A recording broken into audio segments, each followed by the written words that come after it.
Assalamualaikum warahmatullahi wabarakatuh. Pamirsa subscriber dongeng Sunda Mang Cecep Gorabacep anu satia satuhu manco di payunan HP sewang-sewangan di mana bae ayana. Dina danget ayeuna urang neraskeun hanca dongeng Neng Adah bagian kagenap belas. Ye yasana Kimasram. Satu acan dipedar ieu dongengna sakuma biasa ngaturkeun rebun nuhun laksa ketika bingahan ka pamirsa anu tos satia satuhu manco ngomen ngalaik oge ngabagikeun ieu dongeng-dongeng Sunda Mang Cecep Gorabacep ka pamirsa anu sanesna. Mugia eta kasayan dibalas ku Gusti Anu Maha Suci. Amin ya Allah ya Rabbal alamin. Sumangga supados teu nyangkolong teuing kana waktos wilujeng ngadangukeun.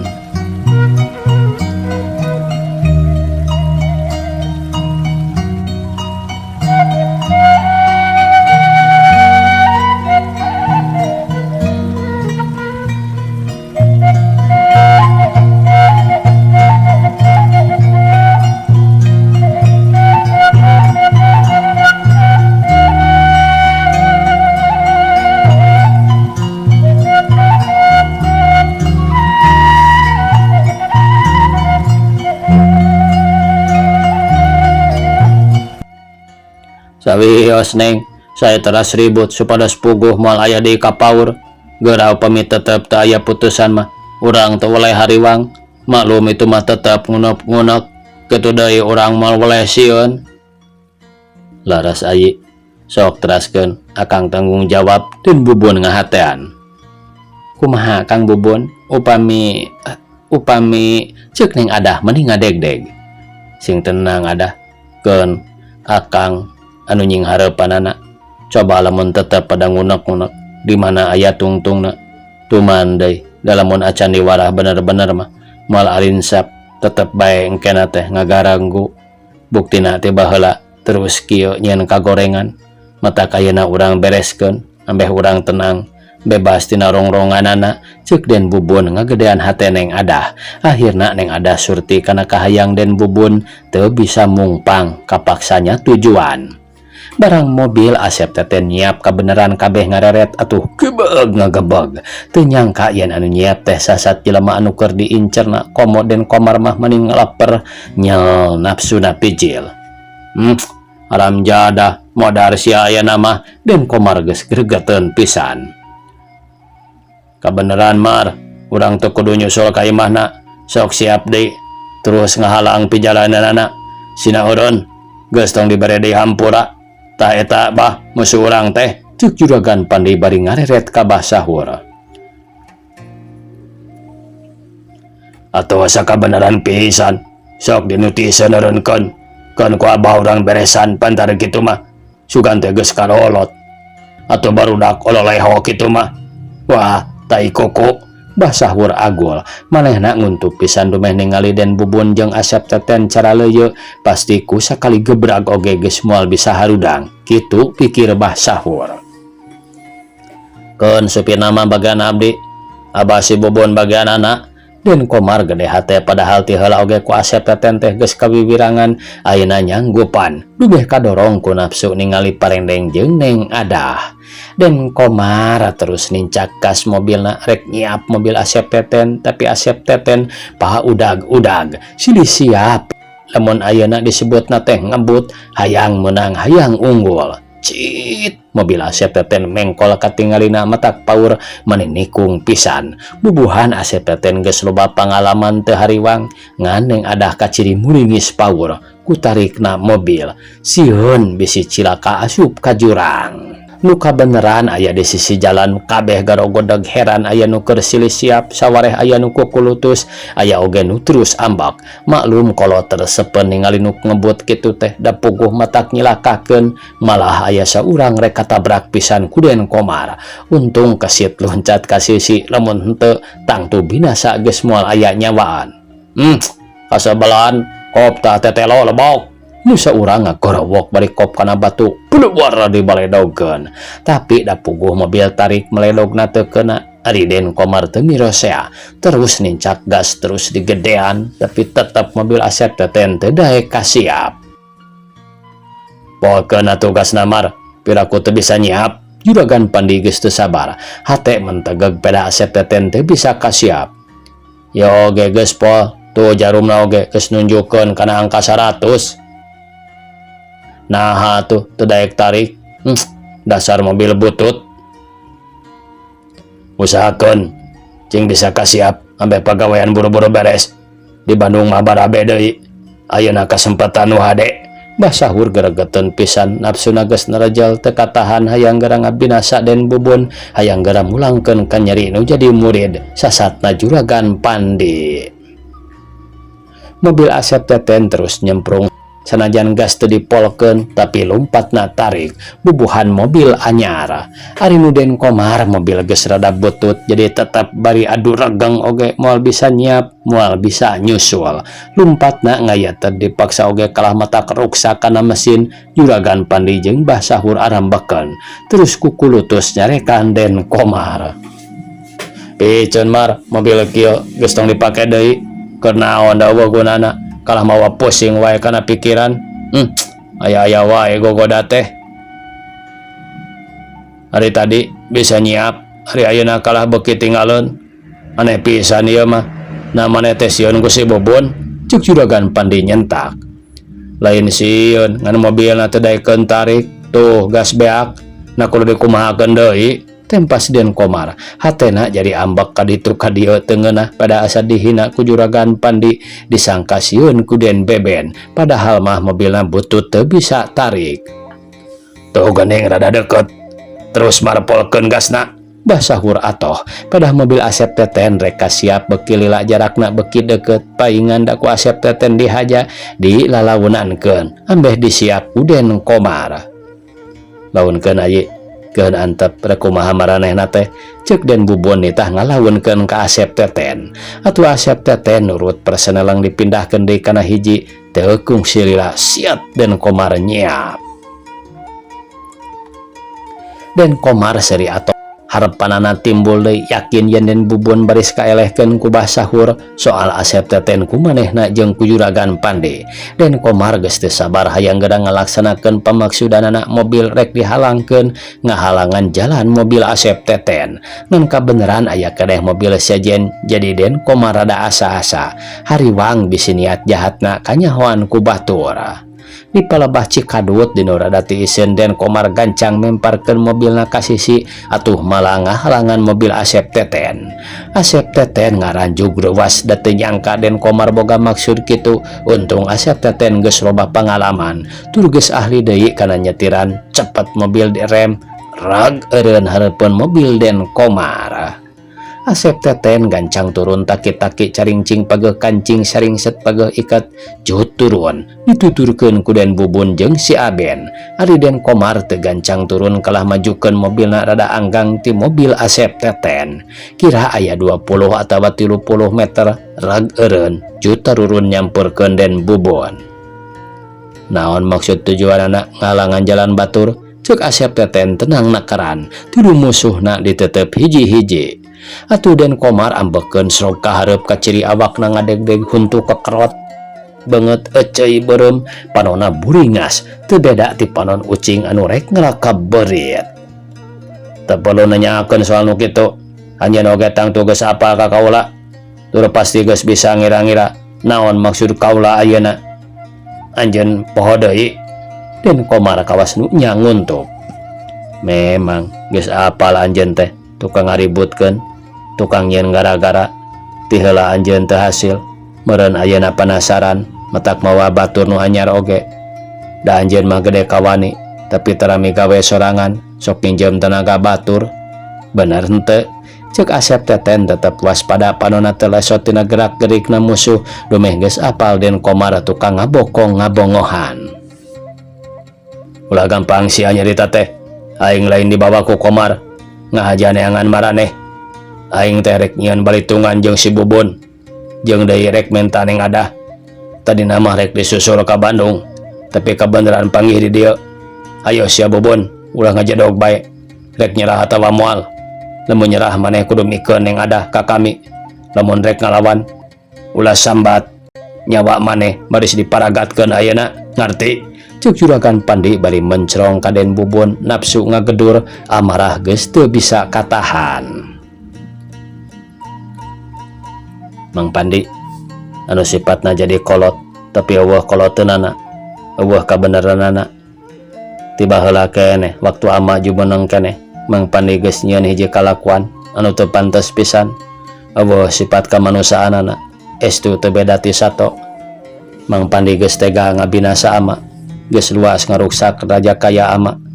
Ku kitu sigana teh Mang Pandi can puas keneh kuring dipitnah nepi ka jadi buronan polisi.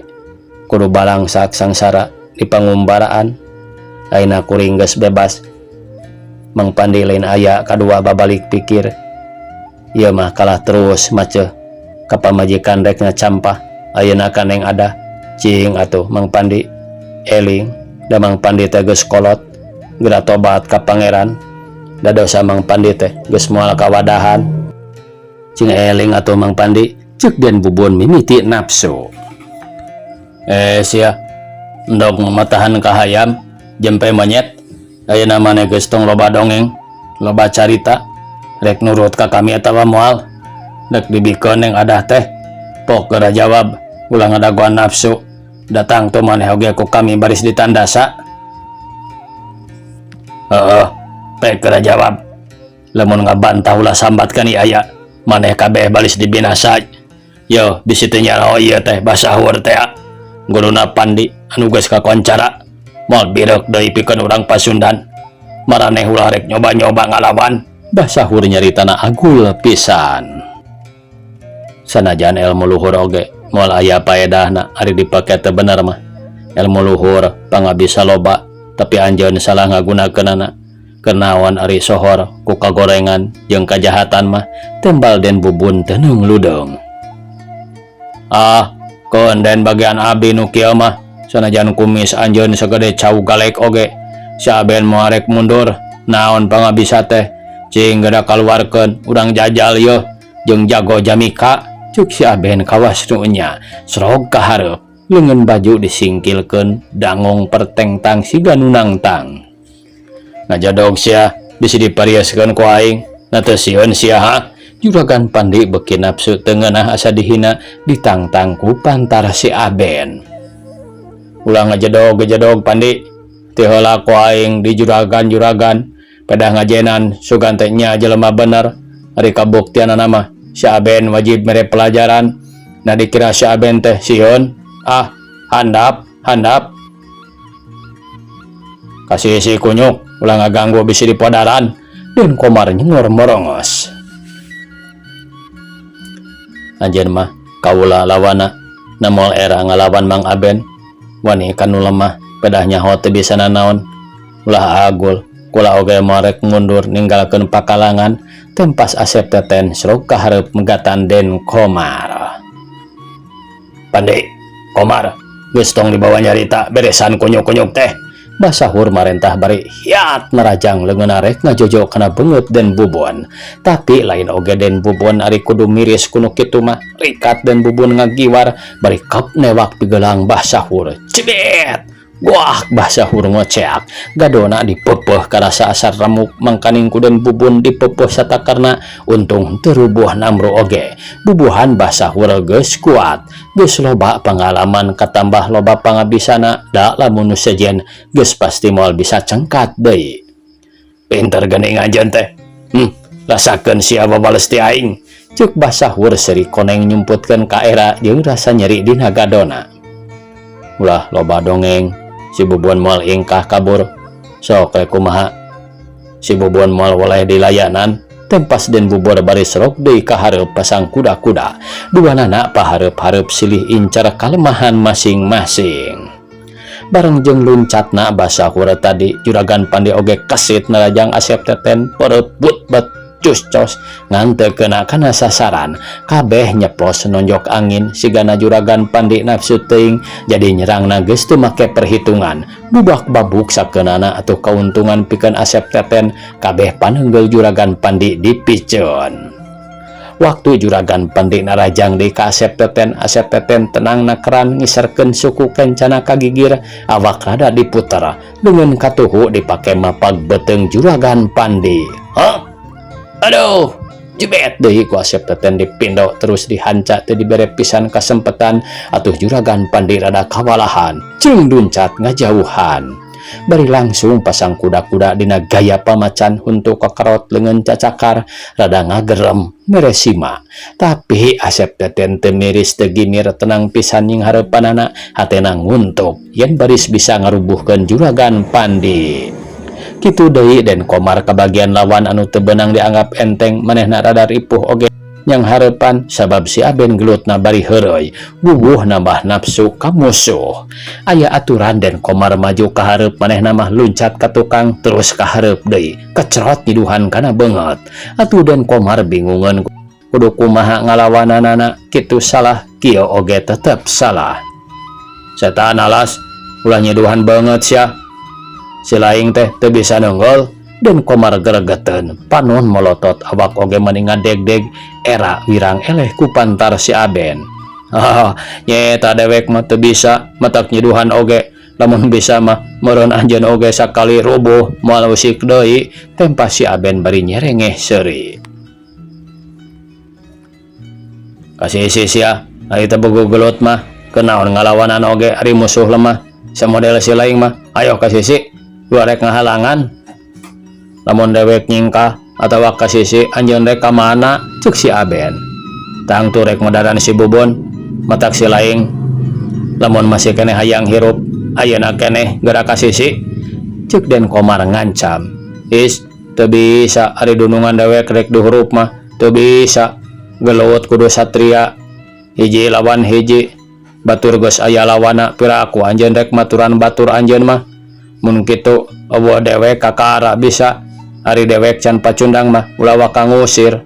Lamun kitu anjeun mah wanina ngan saukur satengah wani ari aya batur ari nyarita jago gunung puyuh tapi kawas hayam karamba ceuk si Aben terus ngahina ka Den Komar. Setan sia. Den Komar narajang sukuna ngalayang rek ngarah kana hulu si Aben tapi si Aben rikat ngelok berisuk masukkeun dangkulna. Aw! Den Komar ngoceak bro Namru karasa beteungna nyeletit. Bareng jeung Namruna Den Komar harita Asep Teten rada kapepet terus diserang ku juragan Pandi ningali kitu neng adah muringis. Hate Ratu Gepaur jeung Hariwang sok sieun panutan bobor karahayuan reupeum teu tega ningali Asep Teten disiksa. Duh Gusti, mugi Gusti nang tayungan Kakang Teten. Mugi sing aya dina kasalametan ditebihkeun tina balaina.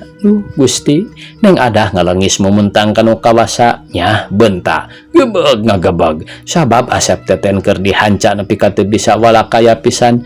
Jerit neng adah ngajerit, aduh tulung Kang Teten. Ngadenge neng adah ngajerit dan Bubun ngareret nyabay Asep Teten keur aya dina posisi anu ripuh. Ningali kitu dan Bubun cepet nyingkahan Mbah Sahur luncat muru ka juragan Pandi. Cekuk pereupna meupeuh kana careham juragan Pandi. Atuh juragan Pandi ngedayagdag cer bijil getih masihan kana bajuna soloyong nyolontod teu beda ti anu keur salaton. Enggal kapengkarayi keun ku akang ieu mah ceuk Den Bubun nitah sangkan Asep Teten ngajauhan sabab yakin Asep Teten geus beakeun tanaga jadi moal bisa deui milu makalangan. Asep Teten nurut rek nyingkahan tapi sameme Asep Teten ka tukang Mbah Sahur luncat rek ngabongohan Den Bubun. Awas Kang, awas.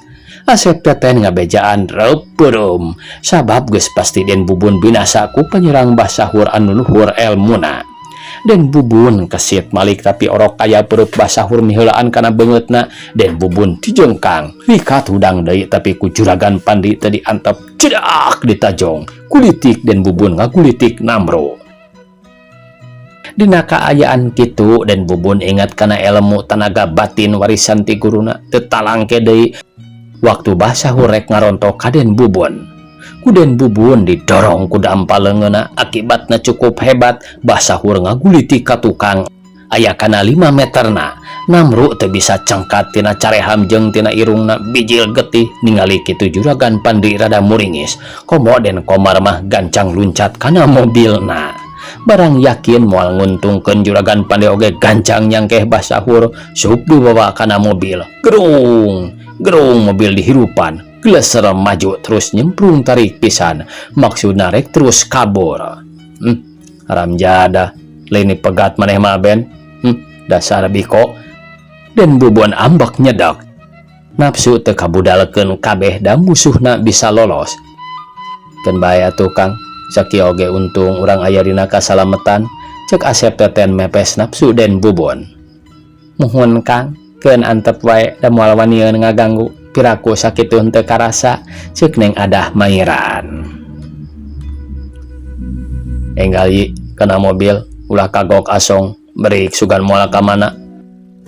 Opatanana gancang kana mobil rek merik nu kabur tapi da puguh geus rada jauh nya rada lila oge ngaberikna katambah geus asup ka kota Bandung loba kakagok loba mobil sejen tapi Asep Teten teu putus asa gas dipolkeun hayang ngaberik hayang nangkep amun benang rek terus dikapulisikeun barang nyaho keur diberik dan Komar ngajalankeun mobilna kawas nu edan apung-apungan kabeh nu aya dihareupeun disiapan tapi puguh mobil geus butut teu burungku Dan Bubun kasusul nepi ka Cicadas geus rek kasiap atuh Den Komar beuki kalap geus eueuh ka paur eueuh ka hariwang kumaha lamun tabrakan barang rek nepi kana sotopan jalan kereta api di Cikuda pateuh mobil Den Komar rek kasusul pisan ret Den Komar ngalieu ka tukang mobil Asep Teten beuki deukeut nyekel setir geus teu puguh da keur sieun teh harita pintu kereta api rek ditutup tapi Den Komar teu pati merhatikeun teu nyaho aya kereta api datang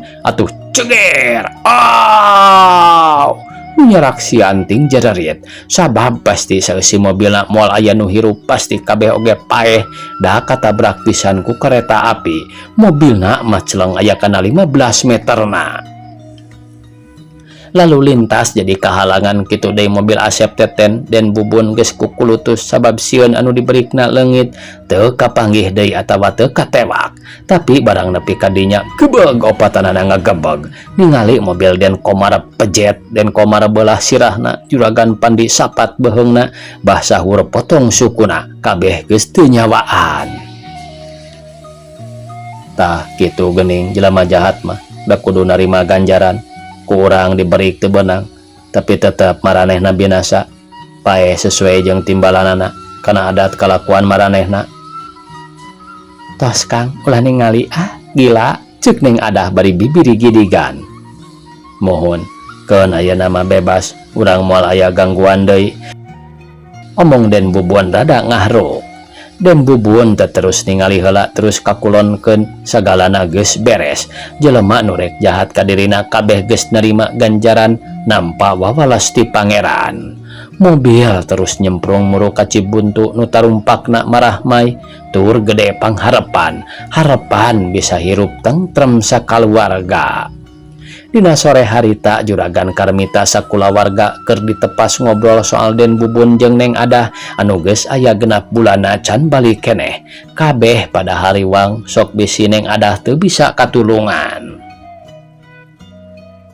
kumaha atuh upama gering tos sakieu lamina barudak teh teu acan marulih keneh abi mah sok hariwang kumaha atuh apana bojona Juragan Karmita barici panon ngembang sedih mikiran Neng Adah nyaeta apa oge bingung tapi keun bae pasrah bae kanu kawasa ka pangeran anu sifat welas asih mugi wae Adah katut Den Bubun sing aya dina kasalametan sing sabar ipah ulah sok pondok pangharepan sing percaya kana kagungan pangeran. Juragan Karmita mani ngalengis hariwang Pak tos genap sasi teu aya wartos-wartos acan Kang Bubun ceuk Neng Ipah tetep aya dina kahariwang sieun ku itu sieun ku ieu teu kacaritakeun terusanana eta obrolan teh carita disingkatkeun bae keur kitu aya mobil hareupeun buruan eureun si horeng mobil Asep Teten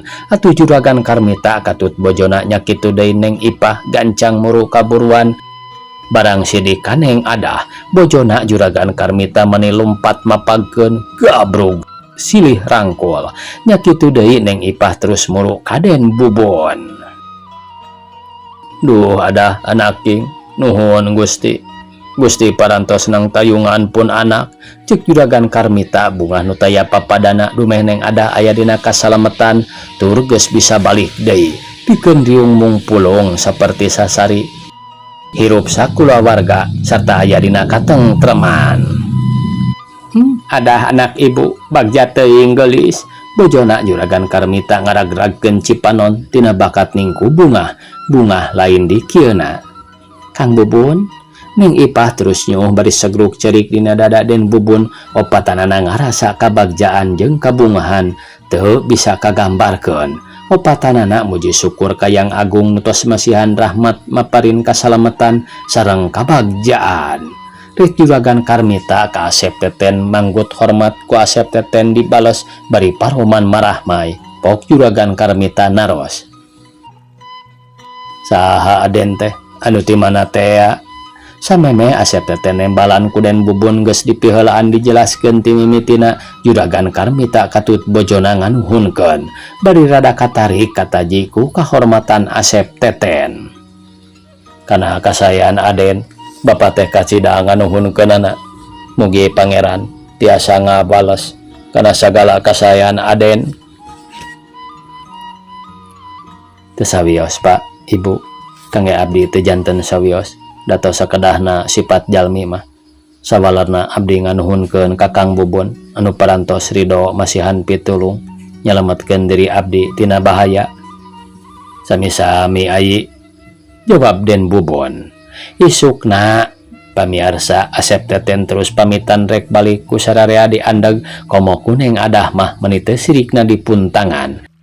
Tapi Asep Teten tetep maksa rek balik harita bari janji yen isuk pageto pasti datang deui pikeun ngalamar di antara kadua pihak anu geus pada satuju. Yut Asep Teten kaburuan dijajabkeun ku juragan Karmita sakulawarga kasampak mobil keur dilapan ku si Aben.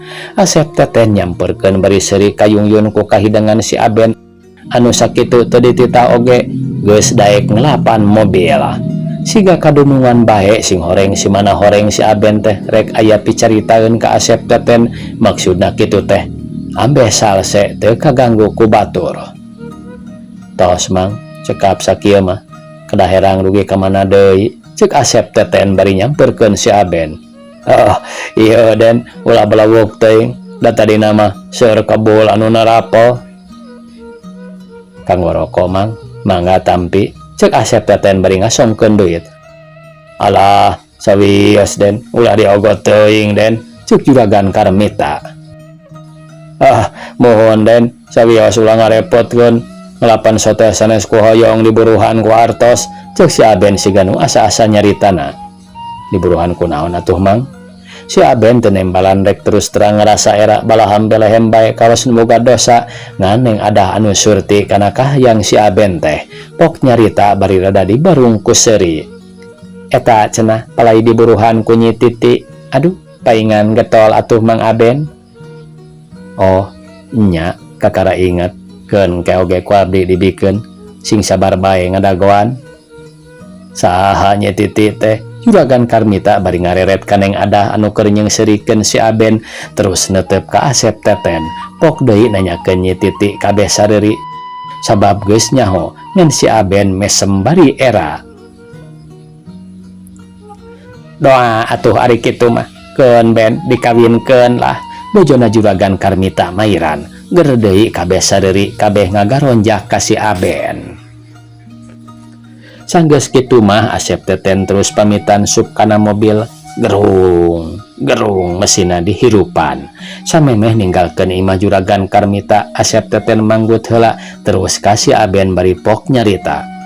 Keun mang ku abdi dicanda ka dieu. Aden mah sok nyiar-nyiar pikatoheun. Si Aben bari tungkul ret katepas cikikik seuri ti dituna mah atoh pedah ku sararea di satujuan. 2 minggu ti harita Asep teten ngalamar Neng Adah, Juragan Surya Manggala marah mai bunga menangkeun besan anu somea. Kitu deui Juragan Karmita kabeh pada marah mai komo Asep teten mah jeung Neng Adah asa kagunturan madu, asa karagragan bentang. Bunga dumeh cita-cita kalaksanakeun bisa hirup babarengan jeung lalaki anu kacida di pikamemetna Asep teten urang Tanjung Sari. Rancangna carita dina bulan Rajab. Rancangna carita dina bulan Rajab tanggal 14 Asep teten jeung Neng Adah disahkeun kawin pikeun kadua kalina. Cibuntu guyur ku urang lembur, ear ku urang kota. Juragan Karmita nanggap Bah Japar anu kasohor ku urang Cibuntu, ahli ngamainkeun segala rupa sasatoan anu garalak. Harita oge Bah Japar keur ngamainkeun hiji sato orai sanca anu kacida gedena sarta galak keur dikuriling-kurilingkeun ka nu lalajo. Atuh nu lalajo maniting koceak bakat ku gila nempo orai anu sakitu gedena bari calawak jiga arek maco ka nu lalajo. Tapi kanyataanna mah henteu ngaganggu. Atuh nu lalajo oge ngarasa bungah jeung reueus ningali permainan Bah Japar anu sakitu bahayana. Nu lalajo mani ear jeung keprok sarta ting saruit nandakeun karamean jeung kaanehanana. Padahal mah Bah Japar oge ngarasa hariwang jeung reuas da karasana orai anu meulit dina awakna teh meni meureut jiga nu ambek. Ningali sungut orai meni calawak jiga nu rek ngalegleg ka manehna. Atuh Bah Japar meni tenggeng-tenggeng bae nahan belitan orai dina cangkengna jeung beheungna. Leungeun Bah Japar anu kenca metot belitan anu dina beheung sedang leungeun katuhu nyakala beheung orai anu calawak rek ngakan kana sirah Bah Japar. Atuh Bah Japar oge manipias jeung reuas ngamainkeunana orai sanca luak leo kagigir jeung kaluhur. Ku Bah Japar dituturkeun tenagana orai teh. Awak Bah Japar gulak-gilak jiga nu ngaronggeng. Atuh bujur Bah Japar teu cicingeun milu guyat geyot pikaluceun anu lalajo. Anu lalajo mani agar-agaran bae surak keprok jeung sing sarwit nandakeun permainan Bah Japar anu pikaluceun jiga nu keur joget. Awak Bah Japar galuang galeong pikaluceun bujurna oge henteu cicingeun milu ngagiyat jiga gajah keur joget. Ger bae anu lalajo surak deui anu katilu kalina mani ear bari ngalung-ngalungkeun kopeahna masing-masing. Padahal mah salah sangka anu lalajo teh Bah Japar keur ngamainkeun oraina teh lain heureuy jeung mawa orai lindeuk jeung ngareti. Tapi ieu orai bener-bener ngambek ka Bah Japar saolah-olah rek ngabinasa. Jadi orai teh nafsu hayang males apeda asa diheureuyan ceuk pangrasana asa dijieun sato anu lemah. Atuh Bah Japar rek mempertahankeun anu sakira bahaya leungeun Bah Japar nyakel beheung orai anu rek macok anu hijina metot belitan anu aya dina beheungna. Bah Japar sateka pola ngagunakeun pangabisana jeung babacaan sabisa-bisa hayang salamet jeung ulah kawiwirangan ku nu lalajo. Tada teuing lamun Bah Japar teu bisa nahan kaambek orai sanca bakal cemar jeung ragrag kahormatan tina sagala rupa permainanana. Maklum sifat jelema teu aya nu mujur saterusna komo ieu deui Bah Japar anu sohor di Cibuntu lamun teu bisa meruhkeun ayeuna. Anu dihareupan ku Bah Japar kacida teuing erana sakampung Cibuntu. Tapi pikeun Bah Japar mah lain sieun jeung gimir kalah beuki sumanget jeung sadar da geus boga pangalaman tina soal sasatoan mah geus kaceluk ka awun-awun geus kakoncara ka balarea. Tetep Bah Japar dina hatena arek sateka pola mempertahankeun keahlianana ceuk dina jero hatena. Ai ieu orai teh rek nyoba ka aing. Rek nepikeun ka mana sia teh jalu. Madu tenaga jeung aing teh. Aing manusia anu loba akalna, sia anu boga tenaga. Atuh Bah Japar ayeuna nurutkeun gerakan tenaga orai surubuk tenaga orai ka hareup. Bah Japar mundur bari ngagetak ngagunakeun ilmu geol gajah. Ret cangkeng Bah Japar dipeureut ku belitan orai sanca anu ngagulung dina cangkengna. Giat Bah Japar ngagiyat bari tenggeng, sirahna bari ngadangha ka tukang jiga kerdang sa agogo atuh ger bae anu lalajo surak meuni rame pisan. Tapi pikeun panganten lalaki jeung panganten awewe mah kacidamang paurkeun ka Bah Japar meuni muringis bae mangkarunyakeun ka Bah Japar. Ret beheung Bah Japar diperet ku balitan oray atuh beheung Bah Japar meuni melendung ngagunakeun tanaga beheung. Uratna mani ranteng sagede curug anu lintuh. Ayeuna belitan oray teh karasa rada ngendoran seetik-seetik merosot kaluhur mulia ti handap terus kana cangkeng maju kana beheungna Bah Japar. Ayeuna awak Bah Japar teh geus rada hampang teu pati berat teuing ku belitan oray. Pantes bae da oray nafsuna serentak jadi tenagana teu bisa lila. Da orayna ti isu keneh Candi Paraban, bro bae gulungan oray teh namro dina suku Bah Japar. Ger bae nu lalajo mani ajrag-ajragan surak. Hidup Bah Japar, hidup Bah Japar, cenah. Nu lalajo oge ngartieun Bah Japar jeung oray teh lain heureuy estuning rebutan nyawa. Atuh prong bae karewas Bah Japar ngemplong. Muji syukur kanu agung parantos dipasihan kekuatan lahir sareng batin. Jung Bah Japar nangtung maksakeun maneh manggut kanu lalajo bari ngacung-ngacungkeun sirah oray sanca atuh ger deui nu lalajo surak.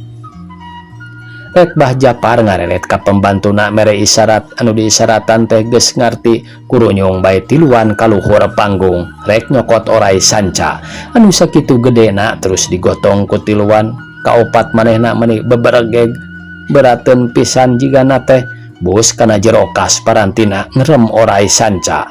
Sok tah daging keur parabna leos Bah Japar kasisi gek diuk dina kursi bari nyang saya jigana mah ngareureuhkeun kalungse beri regot nginum jiga anu nikmateun pisan. Teu lila rombongan Bah Japar diganti ku rombongan anu sejena. Ayeuna mah beuki rame sagala hiburan diayakeun 7 poe 7 peuting moal eureun-eureun. Kumaha ari si Aben manehna oge teu nemu jeung kabagjaan sabab sabulan ti harita terus dikawinkeun ka Nyi Titi sanajan kabujang oge tapi juragan Karmita teu api lain teu ngantep nyalametkeun sabiasana ngan henteu ari samodel ka anak pribadi mah. Tamat cenah ieu pamiarsa. Ya aya di handapna ieu teh nya kagagelan ti Ki Masram carios ning adah terasna tina cariwasan Den Bubun tos tamat dugi ka dieu. Simkuring Ki Masram salaku pangarangna ieu carios ngahaturkeun samudaya kalepatan. Margi tangtos tingawitan Den Bubun dugi kaneng adah anu pamungkas ieu seueur pisan cariosan-cariosan anu rada teu raos dikupingkeunana atanapi teu cocog kangge dilebetkeunana ieu carios. Maklum simkuring mung sakadar resep curat coret da ari ngarang sapertos anu sanes mah simkuring teh teu ayaan leh teu aya bakat ieu mah mung sakadar curat coret. Kitu deui upami aya nami-nami pelaku dina ieu carios sami sareng nami para wargi sadaya mugi kersa ngahapunten. Margi mung kalarasan wungkul teu aya sangkut pautna sareng kapribadian para saderek sadayana. Pamungkas simkuring sakali deui ngaturkeun samudaya kalepatan mugi palawargi kersa ngahapunten. Hatur nuhun. Bandung 1 Maret 1868. Hormat simkuring Ki Masram. Kitu cenah ieu pamirsa. Sakitu atuh tina ieu dongeng. Mudah-mudahan aya sasiereun sabenyeureun mangfaatna kanggo urang sadayana. Mudah-mudahan dina dinten enjing Mang Cecep Gor Bacep tiasa medar deui dongeng anu sanesna. Wassalamualaikum warahmatullahi wabarakatuh.